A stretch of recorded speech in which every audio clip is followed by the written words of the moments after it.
Hello, everybody, and welcome to another edition of the Stoppage Time Stooges podcast. Yes, that's right. I'm hosting today. Don't worry, it's going to be fine. Unfortunately, we do not have our co-host Christian DeBlock with us, but us three, me, myself, Jacob, Ricardo, and Andrew, we will try our best to hold down the fort. It's our 40th episode as well. Yep, 40th episode. So first off, boys, how are we doing today? I'm doing great, except it looks like your mic is your mouth. You're so close. You're like. I just want to make sure that I always feel like my audio is not loud enough. So I always feel like I'm trying to put it closer because every time we do this, I'm like, oh, my audio's not that's loud because enough. I'm editing the audio. I actually am, but yeah. You're editing the audio and you always give me the worst screen grab for every.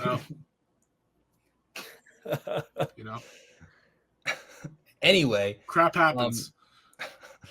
Yes, it does. Anyway, let's get right into it. Obviously, it's been a week since the United States men's national team had that absolutely just pathetic Copa America run that, of course, ended. Of course, yeah, understatement. Of course, ended in embarrassment because, how else would it end? With a loss to Uruguay. But that really was, it started with the pathetic, absolutely disgraceful loss to freaking Panama. And I don't care if you have 10, 9, 7. I don't care. Win the frig. Oh, Tim Weah got sent off. Big deal. What's he doing anyway? That's one of the most idiotic things I've seen in a while of this team. And I know it's popular. More idiotic than Des, by the way. Just starting with that. Anyways, thank God he was not playing in any of these games. Would have broken a world record for being sent off, especially in that Panama game. But listen, I know it's popular. Oh, we have fire Berhalter. It's all Berhalter's fault. And yes, he's not very good. But when are we going to make the players take blame? When? I mean, I'm sorry. I'm sick and tired of everything's Berhalter's fault. Do you need Berhalter to figure out how to beat frickin' Panama? Two things can be right at the same time. No, that's fair. It's absolutely the player's fault. Tim Weah should not be getting a red card for elbowing a Panamanian in the head, okay? That should not be happening on the pitch. But it can also be Berhalter's fault because he did not get this team ready. He should have been the one saying, hey, it's Panama. They're going to try to get in your heads. This is literally what happens every time the U.S. faces an inferior CONCACAF opponent. Literally, look at the last CONCACAF Nations League quarterfinals against Trinidad and Tobago. They were doing the same thing, and look what happened to Serginho Dest. It's the same exact thing like clockwork. And so Greg Berhalter, and notice his post-game presser, he went right to, well, I told them, they're going to try to get in your head. Right before he was asked the question, he goes, they're going to get in your heads. We had to get that in them. Greg, you're not doing a good enough job. And so it stems with that with him there. And that's partly because he treats them like children. He gives the players too much power and makes them think they could do whatever they want. But hold on, there's a reason for that. They're not scared of him. They're not scared of that. There's a reason for that. Do you know why he's like that? Because when he was tough on one of the players, the kid's friggin' parents had to get involved and reduce to blackmail. No. He has a leadership council. Who gives a bunch of 22-year-olds a leadership council? I don't know, but I still think that a lot of this has to do with the fact that when he was tough on Reyna, everybody cried blood. And then all of a sudden it's like, oh, he's, he didn't make an attempt to, get in touch with the player, this, that, his parents who are, I'm trying to stop myself from saying words. He didn't call a player for a year. A year after that. Why does he have to initiate? Can't the player initiate? You're the coach. He's a 20-year-old. He's a 20-year-old. You're the coach. You're supposed to be the bigger person here. Oh, and he goes way before Gio Reyna, too. John Brooks. When John Brooks got blackballed from this team, he got blacklisted. Because he didn't agree with Greg's tactics. So the leadership council voted him. Oh, by the way, leadership council: Christian Pulisic, Weston McKennie, Who else is on that? Jedi, I believe, is on that. Anthony Maybe the Robinson. worst. Yeah. One other player I'm forgetting. I think Tyler Adams is. Anyways, worst leadership council to ever have. But you see, herein lies the problem. I mean, who's supposed to, if you want to have a leadership Tim council, Weah. who's supposed to be on it? Those guys are basically the heart of the team. Yes, but that's the thing. Don't have a leadership council. You're dealing with a bunch of young players. Don't give young players the egotistical feeling that they have power on this team, okay? You're the coach. You're supposed to control them. They're supposed to hate you. They're not supposed to like you. They're not. That's why I'm excited about Emma Hayes. That's why I'm excited about Coach Emma. But I just imagine if this team just had a Jose Mourinho, a soccer terrorist that people hate, don't get along with, but isn't afraid to scream at a player once or twice to get in their heads. Okay? That's what this team needs. And this is exact. So Panama, sure, it's not all Berhalter for that. I completely agree. It's also absolutely the players, except for maybe Flo Balogun. But it all stems from Berhalter's incompetency of running a team. This is a guy who got relegated from the Swedish league. And he's the coach of the U.S. men's national team. You can't. I have had enough. I no more of the good old boys. No more of the good old boys. Can't. When you say good old boys, could you explain who you're referring to? The late 90s, early 2000s U.S. men's national team veterans who think they like the Eric Winaldas of the world. Yeah. They pollute the airwaves more than enough.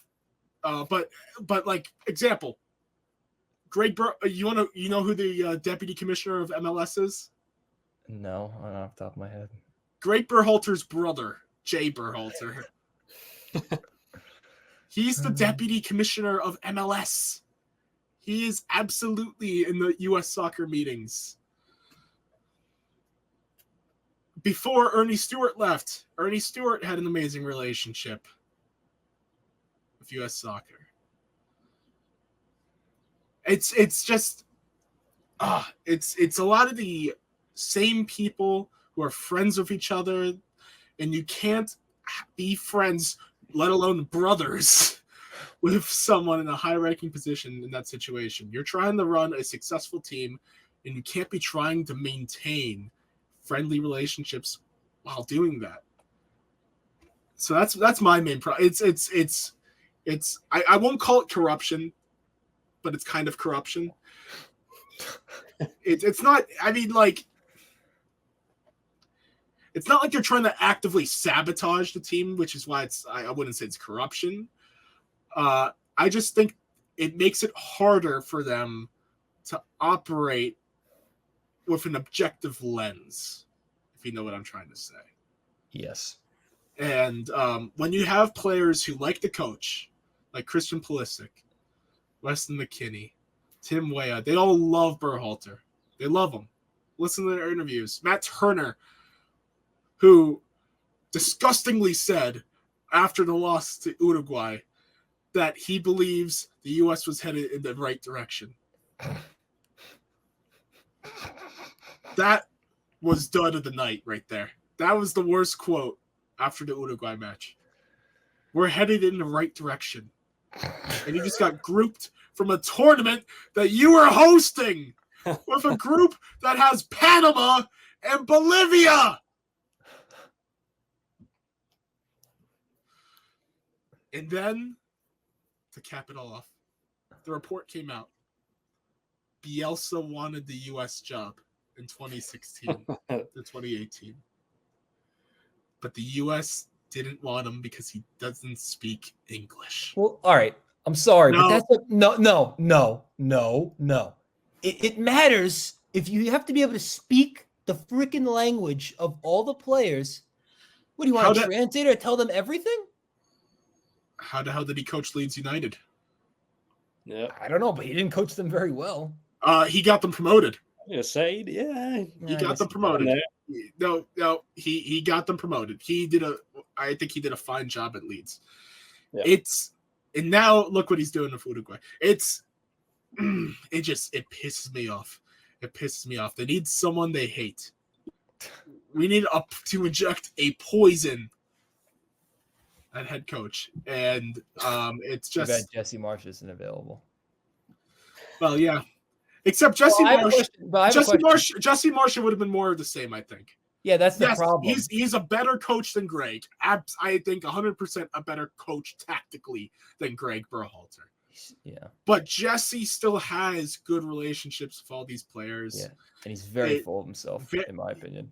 I agree. Absolutely. Like him commenting to that degree about the U.S. Buddy, you're not an analyst anymore. Yep. You're the coach of Canada. Worry about Canada. You have to try and beat Messi. I mean, this is why it's very spiteful. Always annoy me because very spiteful. It's like how with Jesse Marsh, it's like how Donovan Mitchell always made it clear he wants to be a Knick. Like Jesse Marsh made it very clear he wanted to be the U.S. men's national team head coach. Very clear, painstakingly obvious. It's like when they asked DeMar DeRozan about where he wants to play. He's like, I want to play in L.A. How many times do I have to say this? Yeah, literally. It's the same exact thing. But now, Jesse Marsh, unlike Donovan Mitchell, who I think is handling it very well in Cleveland right now and just got a nice payday, Jesse Marsh decides to keep going on about it even after he gets a fine job. And he's taking this Canada team to the semifinals. Oh, that's the other thing, of Copa America. We'll get to it later when we talk about Argentina, Canada. But it's a disgrace on all levels. You get grouped, not just in a group that includes Panama and Bolivia, but you get grouped at home. You become the first Copa America host nation to not make it out of the group stage. Ever. I think they're smart that that we're hosting the World Cup because that basically automatically puts us in the tournament, right? Yes. Yep. It's smart because that way we don't have to worry about qualifying because that wouldn't. No, but I think that makes it a little worse now because you don't have important matches other than if you want to count the Gold Cup next year. You don't have important matches, which, by the way, I guess the Gold Cup is going to be somewhat bigger next year. They're inviting Spain and Portugal and I think a few CONMEBOL teams as well. I think Uruguay might be in. It's gonna be a kiss that one goodbye. However, it's happening at the same time and at the same country as the Club World Cup. So who knows who's gonna be playing? Who knows? Because it's the expanded Club World Cup, so there's I think 32 teams now. So it's gonna be a disaster. That'll be a mess. It's going to be a massive disaster. So, but until 2026, my point is the U.S. doesn't have a lot of important matches, which is why I think it makes it a little enticing for some. You may be right. Coaches who are free right now, because this means it's only a 2-year job, at least to the World Cup, and maybe, get some limelight coaching the host nation of the World Cup, who aren't some push-up. This U.S. team has the quality to make it to a Copa America semifinal. Absolutely. Canada's in a semifinal. Yeah, you're right. You're right about that. They have they should be in a semifinal. They made it out of the group of the last World Cup. They should be able to make it out of the group of the next one. I think they should make it to the quarterfinals. The max, that's where they go. That's where they should be. Considering the progression of our players in 2026. And that's if they progress. Well, that's my point. That's my point. Huge if. Yeah, especially with the way Weston McKennie played in this tournament, along with Tyler Adams. I mean, gosh. Can we talk about Weston McKennie for a second? Please, but I want Ricardo's thoughts on Weston. Yes. Do you have any yes, thoughts on we're Weston checking McKennie, on it. Ricardo? I mean, seeing some of the images, after the I think it was the Panama loss, right? I think one of you sent it, yeah, and to see that, yeah, it seemed like they didn't care. They were kind of just very. Well, what was he doing exactly? He was at a hookah bar. Yeah, that's what it was. Yeah, with like 3 friends, and the thing is, and people are like, "Oh, let him live his life." You're in a major tournament, trying to win the second biggest trophy the U.S. could possibly win, because it's either the World Cup number 1, number 2, it's Copa America for the U.S. Because of course they can't compete in the Euros. So you're in a massive tournament. And the fact that you're not 100% focused, you're going to a hookah bar, especially after a loss. Yeah. Give me a break. Awful. And for a player who didn't deserve to be at a hookah bar either after that loss. Nope. Poor. I wonder if this whole saga with him not knowing where he's going to play club football next year is in his head. I wonder how much it's in his head. I'm not trying to use that as an excuse. I just wonder how much that's been on his mind. I don't know. He had a very poor end to the season at Juve. Very poor last 2 months. So I don't know, because it's just he's clearly not in shape. He's not the same. Just God, I don't know how to describe. He used to be better defensively, I think, too. He's a little more lackluster, lazy. Yeah, there we go. His balls, I mean, his crosses are all low now. Like, he's not getting any height to it's a lot of weird stuff that you think would be easy for someone like Weston McKennie. He's just his mind. And Jacob, I think you have a good point. His mind isn't 100% in it, and I don't know what it could be. But I don't know. It's just maybe he doesn't want to go back to Cincinnati. Maybe he wants to go to Cincinnati. Who knows? Who knows? If he wants to go into the MLS, I have a massive problem with that. I'm so massive. I agree. I have a lot of questions about your desire if you want to go play in the MLS when you're not even 30 yet. I'm sorry. You have some talent, and you actually prove that you can play in Europe.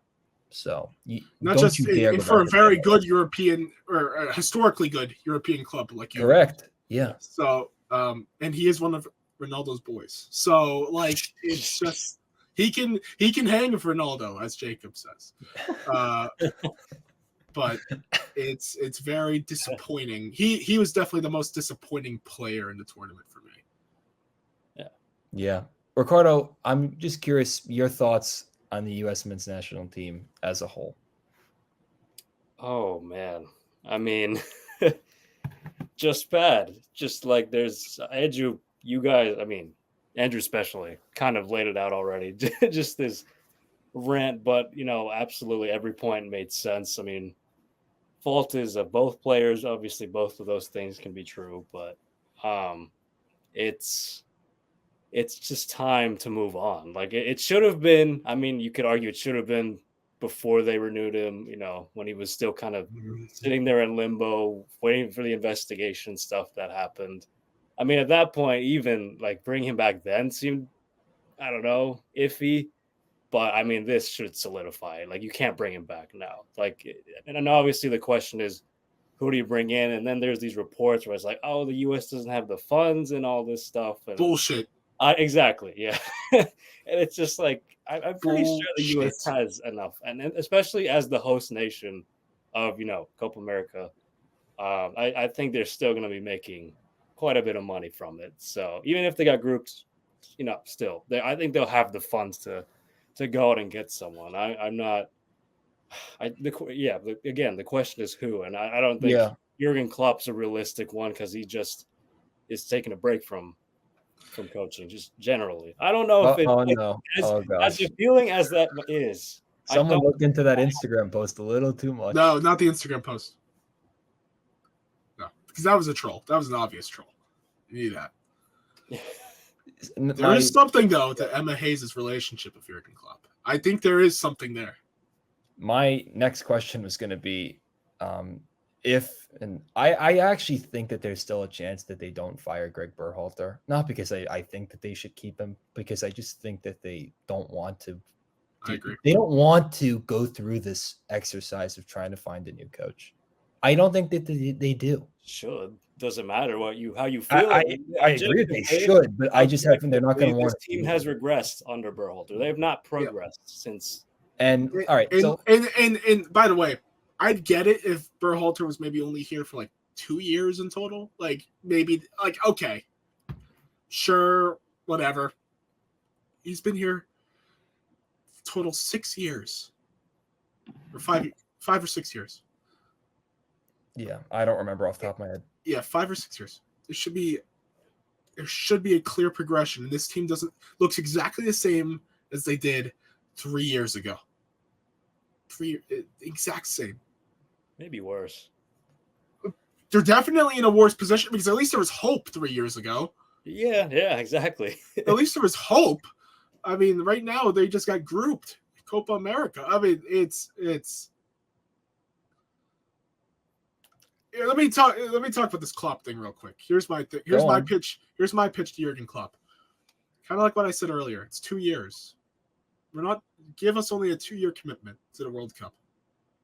You don't need to do a lot. You could still live in Spain. I'm pretty sure he lives in Spain right now. He lives in Spain? I believe he lives in Spain. Really? See, I didn't know. I believe he lives in I believe he lives in Spain. But even if that's the case, you could stay in Europe. Whatever. You only need to be here a specific amount of days. You can scout the players in Europe because most of them play in Europe anyways. You don't need to be in the US that much. You don't have many dates. We'll give you $10 million. A year? Or total? A year. And and that'll make him the highest paid international, I believe, men's coach. Because I think the highest right now is at about 6, I want to say. Here's the thing. Look at your corporate sponsors. Look at you have 30 MLS clubs. Oh, 27 American ones. Because the 3 Canadian ones are funding Jesse Marsh. How about you times that 3 by 9? And you have 27 owners who I'm sure would be willing to put just a little bit, tiny bit of money into an American men's national team head coach. You can ask Nike for some money. I'm sure they'll give an NIL. You know, you go to Coca-Cola or Marriott. You have tons of corporate sponsors. AT&T. I'm sure they would help out for someone like Jurgen Klopp. I'm sure. Hell, maybe John Henry can help out. I mean, it's a nonprofit. People can just donate. So I don't think the 10 million thing is inconceivable. Now, realistically, that's the most ideal situation. Realistically, it's probably going to be. I've been seeing Hervé Renard's name thrown out a lot. Who? Hervé Renard. He coached Saudi Arabia in the last Olympics. He's coaching the French women's national team right now. But he coached that Saudi team that beat Argentina in the World Cup. Oh, right. Yeah. That's probably more realistic. Yippee! I mean, that's the thing. You're disappointed. So that's the thing. They need to minimum swing, and if they swing and miss, I can live with that. They need to try. Well, I think they're gonna reach out, and I think the fact that the report came out that they're making the decision on Berhalter this week, the fact that came out makes me think they have intel on some coaches who are free right now, or at least getting ready to talk to some. So take that from what you may. I can't think of many realistic. I mean, Hugo Perez. I don't know if I want the former El Salvadorian manager to be the U.S. manager. You know, it's like. How about Chita? How do you say the Brazilian guy's name? I don't want any Brazilian manager. Stay away. The biggest traps. One of the biggest traps in all of sports is a Brazilian manager. But like honestly, the Brazil national team should be looking for a European manager. That's why they're a disgrace, but that's another story. You know, I don't see. I mean, Pep's an ultimate pipe dream. No way. But he does love America.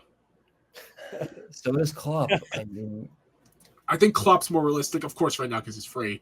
But I think a 2-year run as a U.S. men's national team manager is a break for someone like Klopp. He doesn't have to handle day-to-day stuff like he did at Liverpool. He doesn't. Yeah. And he'd be being paid, sure, less, but still a handsome amount. And he's just sitting around. So why not take the money for a job for a World Cup host nation coming up? I think it makes I think it could be very intriguing. Now, he would have to look at the project and see the youth internationals who, by the way, is we are absolutely disgracing the youth internationals right now by outcasting Diego Luna and the actor players from like Star Wars. He is a good Cassian Andor. Very good novella actor too. But Diego Luna, Jonathan Gomez, players were outcasting who should be playing for our youth teams. Jurgen Klopp has to look at all of that and see if it's a job that suits him. And it's probably not. But why not try? You know? The problem is that what if the England job becomes available and he has to choose between the United States and England? You really think he's going to choose the United States? What if the U.S. hires Southgate? Yeah, end it all. And I don't think he'd coach England. I think for Klopp, I think he would. I think for Klopp, it's probably either. I don't think Germany is going to be attainable yet because Nagelsmann's done a great job, even with the Euros loss. I mean, we'll get to that amazing match. I think it's either Germany or the U.S. for Klopp. I don't see him coaching England. I don't know if he would like coaching those English personalities all in one. But he knows some of them. Yes, but that's kind of my point. He knows what the disaster he that also it is. Wouldn't have to move. History. He wouldn't have to move. I know you made this whole spiel about the fact that he doesn't have to be in the country that much anyway. But I don't know. I just think that doesn't have to learn another language. No, that's well, he's not learning another language. No, I know that. I'm just like saying. No, I know what you mean. Yeah, overall, yeah. I Gotcha. don't know. It's also a much better team. Are we sure? Yes. With him coaching it, it is quality. Yes, absolutely. But in England's recent history, I mean, if you look at their positions, I mean, it's not like it's been great. It's not been that great, other than the European Championships. I mean, for England standards, like where they should be, I don't know if it's that desirable. Yeah, but maybe he's the missing piece. Maybe he's the one that can take them. I get your point. I get your point. But he might already see the writing at the end of it's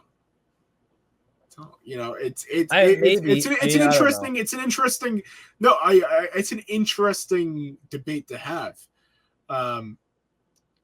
But I think the fact that, just to finish it off, the fact that the U.S. is the host nation, that's a big deal. If the U.S. wasn't the host nation in 26, I'd say no way they get Klopp. Yeah. No way. No chance in hell. I think that the host nation makes it a very enticing offer. Yeah, I guess there's something to be said for that. I didn't really think of that factoring in his decision making, but you did bring up a lot of good points there, Andrew. Unless anyone has anything else they'd like to add, Ricardo, do you have anything you want to add about the coaching search? I think we've done enough on the United States men's national team. Yeah, I mean, there are other names out there that, I mean, just looking at like articles and stuff, like David Wagner, who played with, like the other. I get it's all just speculation at this point. It's once the decision is made and announced, then I guess we can really get into that. But hopefully, it's that he's gone. But we'll see. We shall see. I just hope his replacement isn't Steve Cherundolo. That's it. Who's that? The LAFC manager who's being heavily rumored by Fox Sports right now. So we certainly will find out soon, and we shall see. But enough of that. It's time to move on to the Copa America stage of this, which is now in the semifinal. The first match we're going to talk about is Argentina versus Canada. Obviously, these teams played in the group stage. Argentina got the better of Canada, but they did look pretty rusty, especially Messi. Not his best match. This game on paper seems like it should be an easy game for Argentina, but with the way that they've played and with the way Canada's sort of had this momentum, it really doesn't. So I'm curious to see what you guys think about what's going to happen in this game. First I want to say, seeing Andrew at work, seeing "Oh Canada" was hilarious. I literally sang "Oh Canada." That was fun. I mean, I think everyone else picked Venezuela, and he was the only one that picked Canada. All frauds, all frauds. I don't regret it, but but this to me, just the game, looking at it like generally, I feel like it's going to be kind of underwhelming again. I feel like this whole tournament has been just not great quality wise. I don't disagree. I think this game is probably going to be similar, and I think it's going to go to penalties again for both teams, which I mean, it's just that's how they ended their last game. Argentina, I mean, Messi missed his first penalty, and still won, but it's just Argentina hasn't looked very convincing. Canada, fine, like okay, I like credit to them for getting this far. So I'm just gonna say my, I guess, X factor in this game, which and to score, give us a score. Yeah. Well, for score, I'll say it'll go to penalties. I'll say 4-2, 1-1 after regular time. But Emi Martinez, assuming he goes to penalties, is my X factor because the dude just loves saving penalties, and he always just has a knack for big saves anyway. So. I'm going to say Argentina advances to the final. It's not going to be pretty, but they still find a way to get it done. We always have the same X factor every time. Who, me? No, I always think me and you. We always like. Oh, I was going to say the same X factor. We always. we're just on the same wavelength, man. I know, Andrew. Why don't you?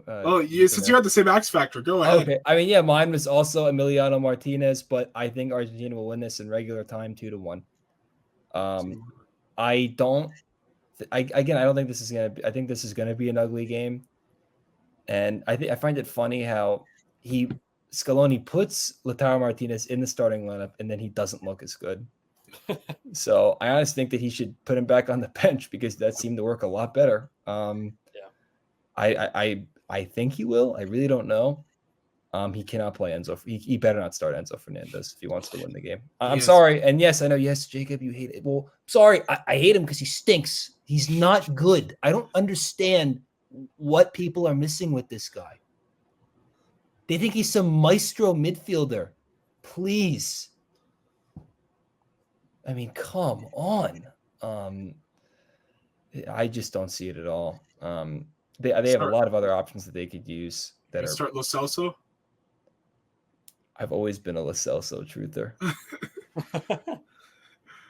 I think he's better than Enzo Fernandez, to be quite honest with you. I love it. And Yeah, my X factor. Yeah, Emiliano Martinez. He's gonna like. I think a lot for the many reasons Ricardo said. He's just good in big games. He always shows up. He's fearless.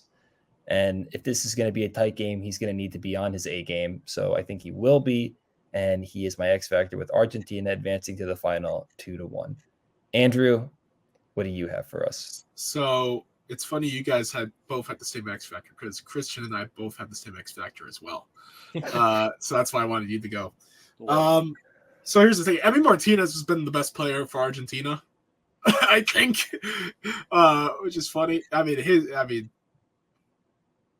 Just look at the Ecuador match. It just proves. Emi Martinez is just getting better and better, and I think it's fair to say he's been the best goalkeeper in this tournament.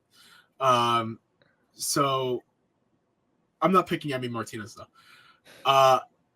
Christian and I's X factor is arguably the most disappointing Argentinian player. El Capitan Lionel Messi. Has MLS ruined him? He shouldn't be. He won. He shouldn't be, and he should still be playing in Europe. But that's a different. Is it fair? Is it fair to ask the question? Has MLS ruined Leo Messi? I think it's possible it took the competitive drive out of him. He's playing against it's men against boys for him to be playing in that league now, even now at this age, in my opinion. Just his finishing. Just look at the first Canada match. He was terrible. He was terrible in that match. Now, of course, that was the first match of the tournament, and there are a couple matches in, so who knows? But Argentina has not looked impressive at all in the attack.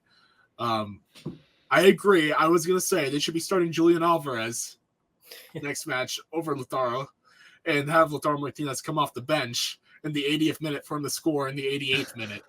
I think that's the best plan of attack for Lionel Scaloni. But I think in order for Argentina to be where they want to win the final, they can beat Canada without Messi being a wonder. I agree. But to win the final against either Colombia or Uruguay, Messi needs to be Lionel Messi. Okay? So he needs to get that ramped up. And there isn't a better time than Canada in the semifinal. Now, the last Copa America that was played in the U.S., Lionel Messi was in the semifinal against the United States. And he scored a beautiful free kick in that match. That was at NRG Stadium. This time they're at MetLife. And I have to go to work. So that's going to be awful for me. Have fun traveling. But I'll read what Christian has to say real quick. So he gave me a little description. He was reading my little bullet points last week. Now I read his. Argentina, Canada. And I quote, Lionel Messi, it is crazy to consider the best player of all time in X Factor, but here we are. That's debatable. Messi has been far from his best in this tournament, which is likely due to a lingering injury. Regardless, he needs to step up in this rematch. Otherwise, Canada may be able to shock the world. And his score is Argentina 2-1 over Canada in regular time. My prediction, I think it's 1-1 going to extra time. And I think, I don't want to pick 4-2 because that's what Ricardo had. I'll go 5-3. Okay. 5-3 in the penalties. All right. I think we were good with that one. Let's move on to Uruguay versus Colombia. Love the pronunciation. You're welcome. Which I think this is going to be a really good game. The best match of the tournament. But the thing is that Uruguay, I know they started off really hot. They think they won their first two matches combined 8-0. But since then, it's been a little lacking. I know that they beat the United States, but I'm sorry. You should be embarrassed only beating the United States 1-0. I'm sorry. I don't care if Bielsa's not there. I think they should have won that game by more. I feel like it's almost like they let the United States try and win that game, which I think was still concerning. Even though they or I guess qualified by that point. Yeah. And Colombia they've looked really good in this tournament, especially their attack. A lot of goals. I mean, the past they 2 just, years they've looked really good. Yeah, that's fair. I mean, but in this tournament specifically, they demolished Panama, like the U.S. should have. But of course, they didn't. But they just bludgeoned them. They bludgeoned Costa Rica earlier in the tournament. I really wanted to pick Uruguay. I had them in the final before the tournament started against Brazil, ironically enough. But I'm switching to Colombia. I just think that they're gonna. I don't want to say shock the world, because I don't think it's gonna be that shocking if they win, personally, because they've been really good. But I think they're gonna win 3-1. Wow. Yeah. I was mad because I said they were gonna thump Panama, and I said 3-0, and then they went 5-0. Thinking that was a bold prediction, but and Luis Diaz is my X factor. I picked James last time. It's too easy. Don't want to do that again. For the people that are watching this, Andrew is currently wearing a Luis Diaz Colombia jersey, as he just showed us. But yeah, I'm gonna pick Luis Diaz. I think he'll have a goal and an assist. He's gonna have to have a really good game if they want to win. I don't think that they can win without him having a good game. I don't think you can put everything on James Rodriguez's shoulders. So I think that's what it's going to take. Or you can. I was like, you could. Colombian James Rodriguez is the best player of all time. I mean, you're not wrong. He's unplayable, man. He's playing more like Messi than Messi right now. Pretty much, yeah. Well, I mean, I guess you're not wrong at this point. Those are my predictions. Ricardo, you start us off. So yeah, I really can't pick against Colombia. Listen, I hope this doesn't come back to bite me in the butt, because I said this about Venezuela, or well, at least I hopped on their wagon and then that bit me in the butt, and then it's same thing about Austria, bit me in the butt and they lost. So I'm still gonna go with Colombia. Maybe I've cursed Andrew on that, but I'm gonna take them 2-1, and obviously the missing player for Uruguay is Araujo, who got injured, and massive loss. Yeah, huge. I mean, Jose Maria Jimenez came in, and I think for that reason the X factor would be Cordoba, their forward, correct? He scored in the last game. He has 2 goals this tournament, and that just could be a matchup to exploit, because Ronald Araujo is much better than Jose Maria Jimenez is. So that's that you hated saying that so much because he plays for Barcelona. You know what sucks is that Jose Maria Jimenez Atletico too, so it's not much better on either front. So, Ricardo is so angry trying to spit that out. I mean, am I wrong though? No. Yeah, no, it hurt. It did hurt a little, but I just think it's true. It's 2-1 Colombia. Andrew? Cordoba should have 3 goals. He had that 1 goal taken away against Brazil. The bullshit VAR offsides. Anyways. Here's the thing. I had Uruguay as my winners of Copa America entering this tournament.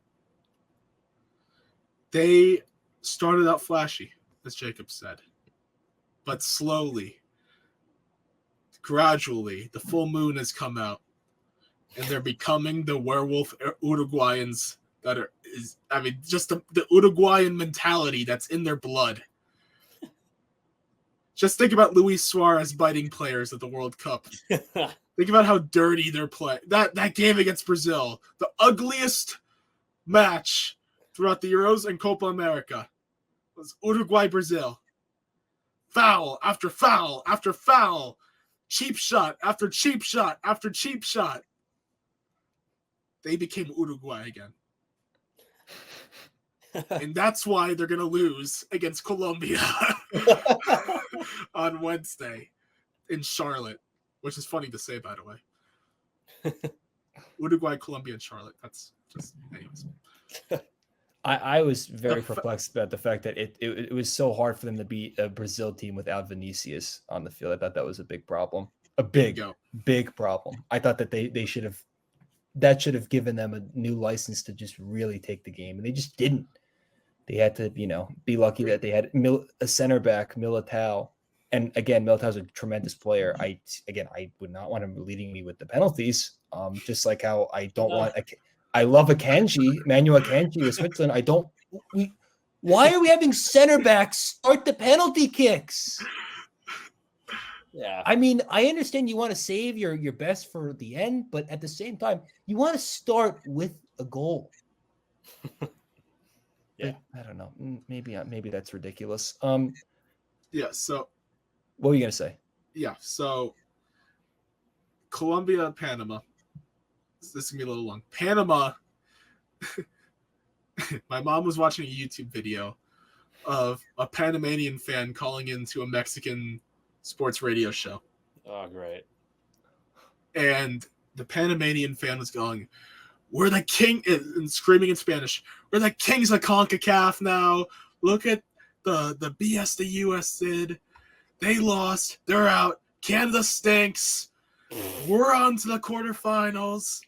We're going to stomp Colombia. We're the kings of CONCACAF now." Mexican host is just laughing in his face and goes, "You don't know what you're in for. You're not ready." And they lost 5-0.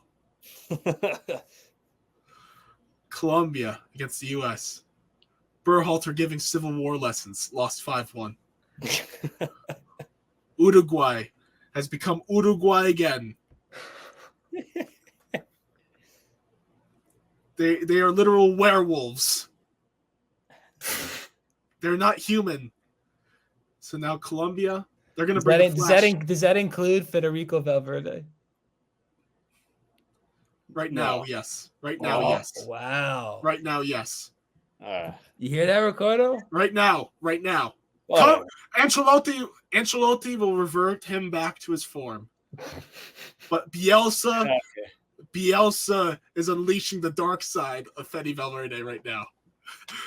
Bielsa is the Palpatine to Ancelotti's Yoda. Okay? Oh, gosh. Right now, Nestor Lorenzo is doing an amazing job of Colombia. An amazing job. James Rodriguez is Dr. Jekyll and Mr. Hyde when it comes to footballers on God's green earth right now. You got that right. And he is in amazing form. And when James is in amazing form for his country, no way Colombia loses to Uruguay. No way. No way in hell. And that's why he's my X factor. 2-1 Colombia. Ready to roll. On to the final. I think Darwin scores. I got to give my props to Darwin Nunez. I think he scores. I think he's a fine footballer.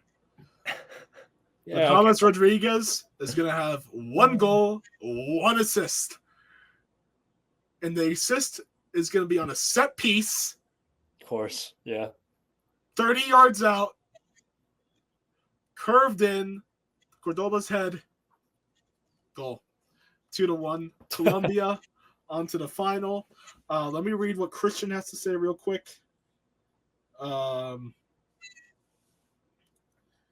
Christian has 2-1 as well, but in favor of Uruguay.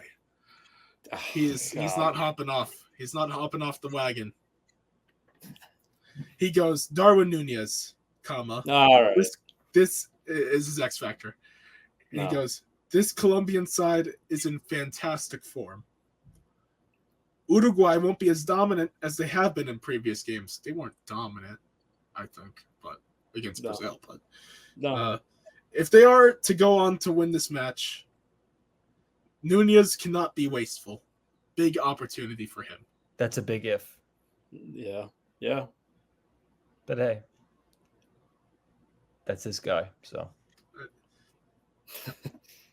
but see. I have faith in Colombia. I have faith. Paciencia y fe. Okay? Nice. Ricardo, what does I that have mean? patience and faith. Yep. Thank you. Okay? It'll be fine. It might be a little ugly. Because Uruguay's going to play ugly. But Colombia can match it. All right, good stuff there. Now we move on to the Euros semifinals. First, Spain versus France. Now talk about two powerhouses of European I soccer. hate this bracket. I know it's Champions League 2.0. It is literally. I hate it. The fact that Spain Germany should have been the final. Disgrace. Absolute disgrace. And of course, England, we get this team, we get that Waltzing team. their way into the semis. Oh, yeah, then they're not exactly waltzing either, which makes it even worse. Worse. With this game, France has really struggled to score goals. It's really bad. It's crazy, but they just find a way. This is kind of what they do. Just you're not gonna like it. It's gonna be ugly, but it's what you're gonna get, and like when you were a little kid, you get what you get, and you don't get upset. That's France for you. Yeah. However, I think that it's over here. I know I picked France to win this thing, and I know, yes, I'm flip-flopping, but Spain has been the best team in the Euros. They've dealt with adversity in back-to-back games. They were down 1-0 to Georgia, and then they just put their foot down and completely took the game over. Then they were playing Germany, the favorite, the host nation. They gave up a goal in the 89th minute when they had the win, and then they managed to get a victory towards the very, very end of the game. Now, I am a little worried that Danny Carvajal and Lenormand are both not going to be able to play because of yellow cards. Two guys, dumb. which is, not good for them. I hate the yellow card rule. Especially because I don't know who the best replacement for Danny Carvajal is. Jesus Navas. I laugh about it, but yeah, it honestly might be. I'm so mad that Cesar Azpilicueta is not the backup on this team. I'm sorry. That's my guy. God, how old is Jesus Navas now? 35, 36. 39? No, I think he's older than that. No, actually, I think you're right. He's 38. You're probably right. Let's see. Go on. I'll find Would you put Nacho in for Lenormand? Probably. Yeah. That would make the most sense, I think. Navas is 38. Wow. I don't know why I said that. I made him seem younger. Not a spring chicken, but I am going to pick Spain to win 2-1. Damn. And my X Factor. I swear to God. No, you definitely have not picked this person to be the X Factor. All right. Is someone that I have been very critical of in the past. But in the last however many months. No, I know who it is. Been very good at the club level and the international level. And it's a fact. My guy, Marc Cucurella. Oh, not who I thought. Oh, what did you think? I thought you were going to say Morata. No. For a second, I also did. Nope. It's Marc Cucurella. I think he's been really good this tournament. We're shocking. He's had some really good games, and I think he's going to have another good game. Yeah. Oh, he's been very good. He has been very good. Yeah. I just hope he takes it to the club level. That's all I hope. Oh, he had a good stretch to end the year. I know. I just hope he continues it. And the biggest reason why he's playing good is because he's behaved. Oh, no one's pulling his hair. No, I know, but yeah. No, but Marc Cucurella is the king of almost begging to get thrown out of every game by arguing at the refs over every small foul. I'm like, no, just don't engage anymore. Stop. It's like a dog you have to train. But anyway, that's my prediction. Andrew Ricardo, who would like to start us off. You could say he goes a little cuckoo, right? Yeah, he's a little cuckoo for Cocoa Puffs a little too often for my liking. But Ricardo, you go. Yeah. All right. Well, we have the same exact score. We're on the same wavelength too often. I hate this. Hey, when it comes to these very important Semifinals, So quarterfinals, ashamed. You finals. know what? I'm gonna change it. I'm gonna. Oh, Oh, wow. I am gonna change it because you pointed it out. You said France's attack has been awful, lackluster, to say the least. You kind of said that. no, I did. I'm waiting to see what you're about to say. Oh, okay. You made your face made it seem like I'm like, is he gonna think? like I misquoted you. Is he about? No. I'm thinking, is he about to say what I think he's gonna say? Oh well, scoreline. I'm gonna say 2-0 to Spain. Wow. Because exactly that reason. I mean, they haven't proven anything offensively. As pragmatic as they are, and as solid as France might be defensively, just where are the goals coming from? Like it's sad that we have to say that when they have so many players who can, at least at the club level, produce and score a lot of goals. So, and my X factor, kind of mentioned it already. The back line, obviously, without Carvajal, who I love him getting that red card at the end. He's like, hey, screw it. I'm already suspended. I'm taking him out in the last minute. And you know what? We can defend a free kick. Live to see another day kind of thing. I respect it. That's experience right there. That's a leader. That's why I love Carvajal. But anyway, Getting sent off. that like, Tactical red card. Well, I know it was. I love that. But Lenormand obviously out as well. So Nacho, assuming he's going to take his place, and Jesus Navas probably starting. I don't really know if they have another natural right back there. So that's why I say the back line, I guess, is the X factor. But I mean, he's going up against Mbappe, assuming he comes off the left. That's insane. Like, good luck to him like that day. I mean, yeah, it's gonna be tough, but again, the attack hasn't shown very much. So they just can't put away their chances. Dembele can dribble all he wants. He can dribble to Cancun for all I care. Still hit it 20 yards above the crossbar. So exactly. So yeah, I'm 2-0 Spain. Yeah, yes, it's true he might be facing Mbappe on the left, but it's masked Mbappe, who is like, if Kylian Mbappe is a 99 overall, masked Mbappe is like a 75. Yeah. He should have gave Osimhen a call. Should have, honestly. Yeah, I mean, Osimhen knows the mask game. How do you play with the mask on and actually still be good? But similar situation to Copa America. I had France as my pre-tournament winners. I also had them beating Germany. Actually, Spain 1-0. It pains me to say that, because I really do like this French side. I do like. Me too. I do. It's a likable side. But they're boring. But they have been uncharacteristically boring. More so than usual in this tournament. Griezmann has not been good. Oh God. Who is a player who usually shows up for France. He's not been good at all this tournament. Especially when you need him to step up more than ever with Mbappe's ailment.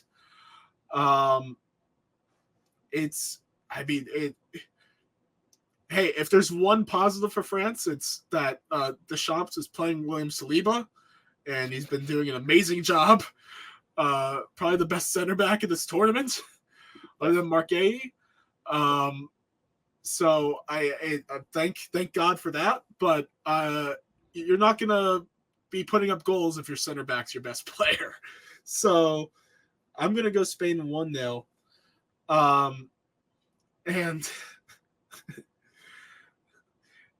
the reason why I asked if Morata was your X factor and why I was so scared. Alvaro Morata is my X factor. He needs to score on a header. I knew it. From a Lamine Yamal ball, double whammy. Forza to Atleti. Yeah. And that's how they get their one goal. And I mean, Lamine Yamal, he's leading the Euros in assists, I believe. Yep. That's incredible. 16. He's leading the Euros in assists. he's going to be around for a while, folks. So get used to Lamine Yamal. And then they released this whole thing's a psyop too, because you see the photos of him and Messi. Yeah, when he was a baby. God. You see that? Yeah. That was. Yes, he was touched by the hand of God. Oh, yep. There you go. So that pained me to see. Knowing, oh great, yeah, this is the Messi replacement. Finally. Anyways, 1-0 Spain. Spain has been. I mean, I knew Spain was going to be very good pre-tournament. I had them as definitely a favorite, but I'd say them and Germany are the only two top teams in Europe who have impressed me, and I think are better than like I thought they were pre-tournament.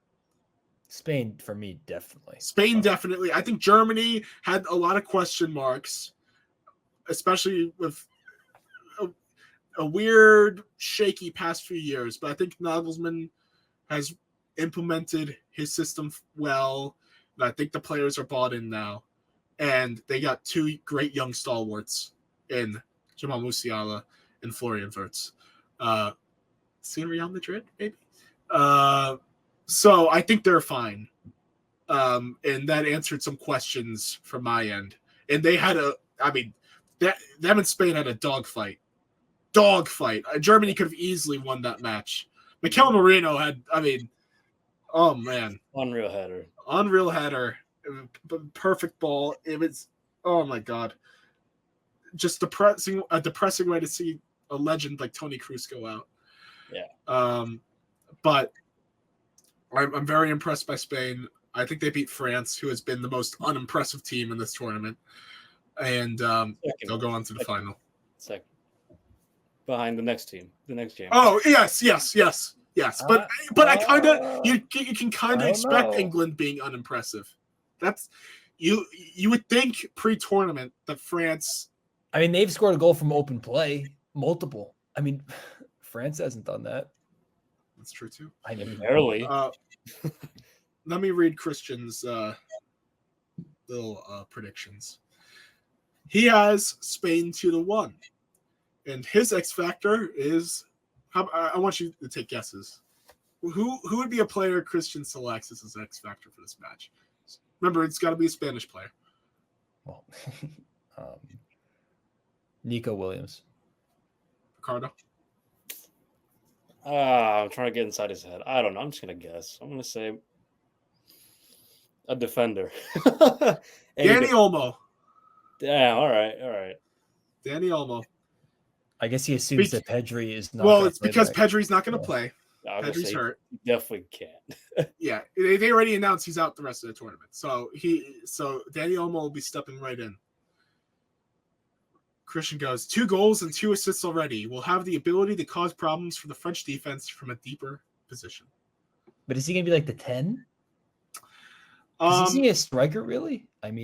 No, he's a 10 for Leipzig. Yeah. Oh, he is. Oh, okay. Yeah. So it will work out. Alrighty.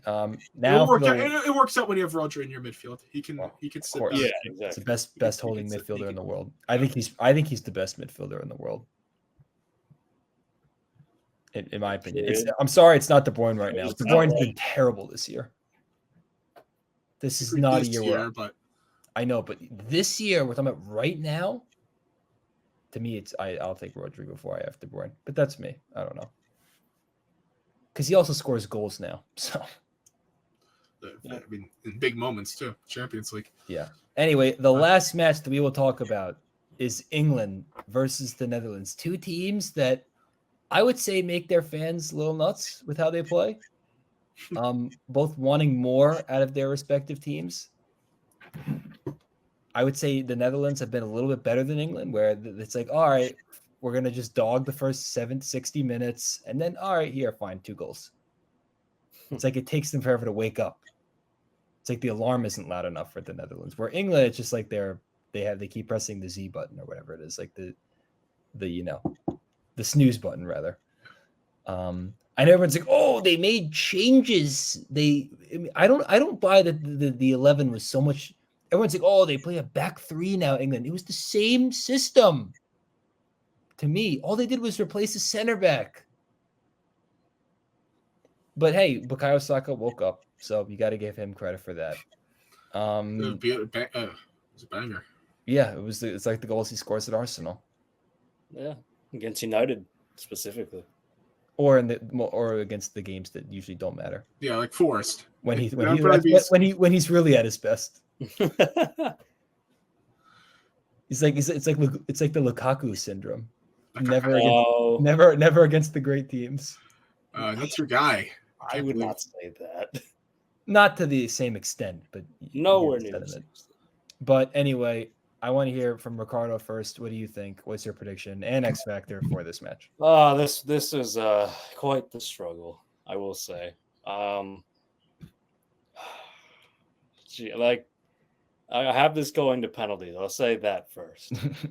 Me too. Me three. I can't with you. They all have the same score though. After I'm not sure. Christian definitely doesn't. I'll tell you that. I hope you said 0-0 because I said no. 1-1. I said 1-1. Oh my! Oh, I said 0-0. Oh no! I said okay. 1-1. So penalty score. I said 5-3 to England. I didn't write mine out. Okay, well maybe I should have waited for you to say first. I didn't write mine out. I was probably gonna guess 5-4. Okay, so Pickford saves the last one or something. I don't know, or they just win on the last kick. Yeah, something like that. All right, but I could see this going either way, which is the thing. Me too, yeah. I mean, England obviously uninspiring as always. I mean, a little bit more inspiring the last game, but I think the big matchup to watch is the battle between Kyle Walker and Cody Gakpo. I mean, Gakpo's been arguably one of the best players in this tournament for the Netherlands. I mean, for the Netherlands, definitely the best player. And Kyle Walker obviously playing off the right, and even he is kind of more inverted in Southgate's system, whatever the hell you want to call it. So system. Yeah, whatever the hell he does, maybe he just does it on his own. I don't know, but Walker is going to have to be a bit more careful about how he plays and approaches the game because, Gakpo plays off the left, but he also kind of roams into the middle a little bit. So I just think that'll be the biggest thing to watch. And Walker's been okay. He's had some.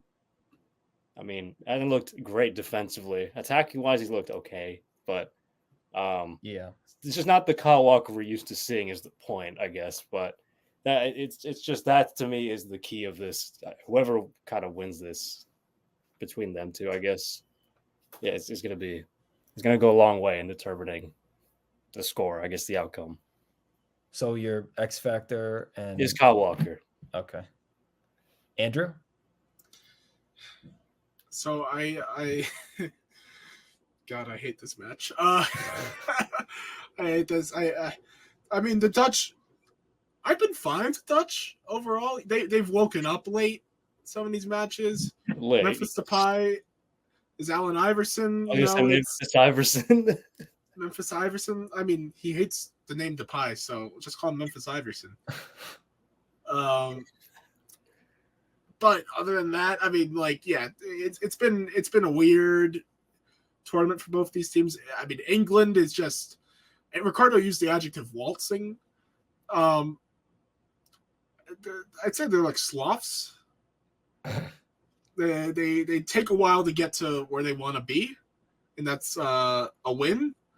And that's kind of the Netherlands too. I mean, that's the thing, right? Yeah, no, that's why I think it's 0-0.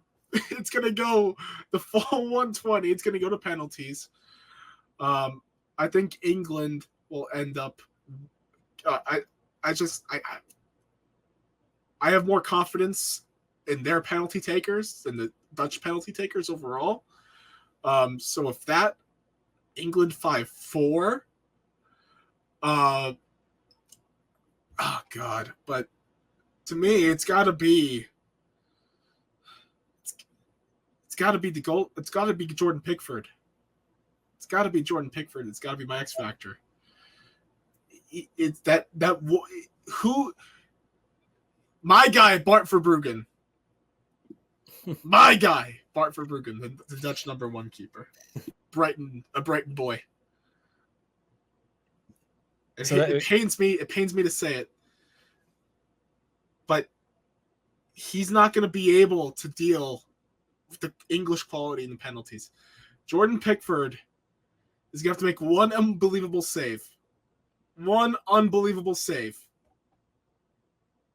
And he'll be remembered as the one to take England to the final of the European Championships. Before they lose.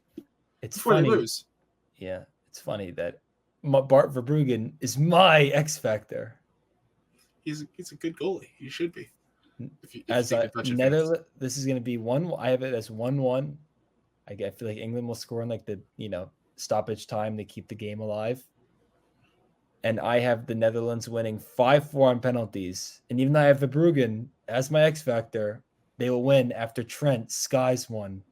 Trent Alexander-Arnold skies one over the bar. Wow. Damn. As they go out in infamy again. If I think one person were to miss for England, I think it would be easy. So I know I said England 5-4, but if one were to miss, it's going to be Bukayo Saka. I knew you were going to say that. Yeah, it's going to be Saka, especially after he scored the last one. Everyone thinks, "Oh, the last Euros are out of his head now. He scored a pen." No, it's not over yet. It doesn't escape you. Something like that. There is no escape. Okay. Anyway, so, I'm throwing that out there. Christian, let me just give let's get Christian's that in there. Prediction. Okay. Okay, let's have some fun. Guess his scoreline, winner, and X factor. It's Christian the Block we're talking about here. I don't know. I don't know what he would put for this because it could go so many ways. Is it predictable? Yes. Easily? Oh, okay. Is it going to penalties or no? No. 1-0. Yes. To England. No. Damn. X factor. Virgil header, extra time. God damn it. No, I should have saw that. Or not an extra time. So Virgil's his X factor. But he didn't say the Virgil header. He said, England were better against Switzerland, but I'm still not convinced. Absolute truth. Netherlands will score first, and England will be forced to throw numbers forward late. Van Dijk will have to win a ton of 50-50 challenges to hold on in the end. Reasonable. Yeah, I'd say so. Except Virgil's washed, so no, I'm kidding. Oh no, he's not the same as he was. I wouldn't say he's washed, ago, but he's not washed. He's just not the same. He's a little past his prime, but he's not washed. Is that all we got? I think. Yeah. Now, hold on a second. Last minute. Based on those, so let's do let's do Euros first because we just ended that. Based on our picks, what's your prediction for the finals? Because we probably won't have an episode before the final. We'll start with Jacob. Spain. Well, I mean, based on if you're watching, you know who's advancing to the final from my picks. And if you want to score, you just want a winner. Just a winner. No need for a score. Spain. This is their tournament. Ricardo. Spain as well. I'm going Spain too. I think this is just a juggernaut right now, and I mean, the problem with the rest of the teams in this tournament is there's an inefficiency in scoring goals, which I know it's funny to say, but Spain has been the most consistent attack all tournament long, and that should continue. So Spain as well. So it's good to see that.